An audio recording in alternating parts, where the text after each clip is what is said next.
আসসালামু আলাইকুম ভিউয়ার্স, আজকে আপনাদের সাথে শেয়ার করব খুবই সিম্পল একটা রেসিপি, সেই সাথে অনেক মজাদার, বাচ্চাদের জন্য তো খুবই ভালো একটা রেসিপি। আজকের রেসিপি সুজির হালুয়া রেসিপি।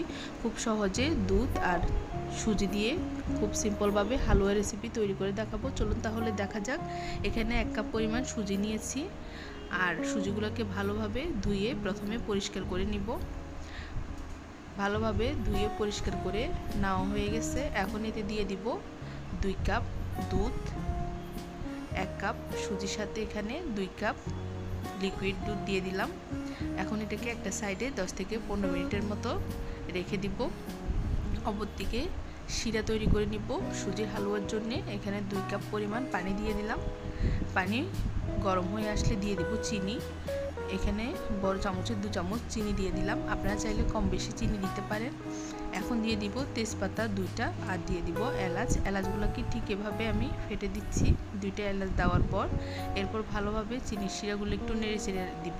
এরপর দিয়ে দিব লবণ, 1/2 চা চামচ লবণ দিয়ে দিলাম। লবণ দিয়ে চিনির শিরাগুলোকে একটু ঘন করে নিব। এখানে চিনির শিরার জন্য আমি চিনি আর 2 কাপ পানি দিয়ে চিনির শিরা তৈরি করে নিলাম। এখন দিয়ে দিব একটা প্যানে বাটার দেওয়ার পর এখন সুজি আর দুধের যে উপকরণ আছে ওগুলো আমি ভালোভাবে একটু ভেজে রান্না করে নিব। ঠিক বাটারের মধ্যে এভাবে দিয়ে এটাকে ভালোভাবে দুধটা টেনে আসা পর্যন্ত অপেক্ষা করব। চুলার আঁচটা মিডিয়াম থেকে লোর মধ্যে রেখেই রান্নাটা করতে হবে। এরপর যখন এভাবে ঘন হয়ে আসবে, ঠিক আঠালো টাইপের ঘন হয়ে আসবে, তখন এখানে দিয়ে দিব আমি চিনির শিরাটা। 2 কাপ পরিমাণ চিনির শিরা তৈরি করে একটা সাইডে রেখে দিছিলাম। এখন ওগুলো দিয়ে দিব।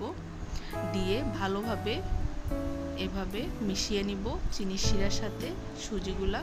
খুব ভালোভাবে মিশিয়ে নিব। ভালোভাবে কিছুক্ষণ পর পর ঘন করে নাড়তে থাকব।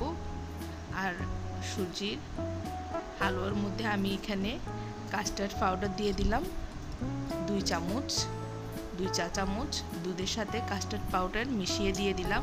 এটা আপনারা চাইলে নাও দিতে পারেন, তবে দিলে খুব ভালো একটা ফ্লেভার আসে। খুব ভালো সুন্দর একটা ফ্লেভারের জন্য আমি এটা দিয়ে দিলাম। এরপর যখন ঠিক এরকম ঘন হয়ে আসবে তখন নামিয়ে নিব। আর নামিয়ে আপনাদের পছন্দ মতো কিশমিশ বা যে কোনো রকমের বাদাম দিয়ে এটা পরিবেশন করতে পারেন। আমি এখানে 1 রকমের বাদাম আর কিশমিশ দিয়ে পরিবেশন করে দেখাচ্ছি। খুব সহজে সিম্পলভাবে তৈরি করা যায়, আর এভাবে তৈরি করে বাচ্চাদের জন্য দিতে পারেন।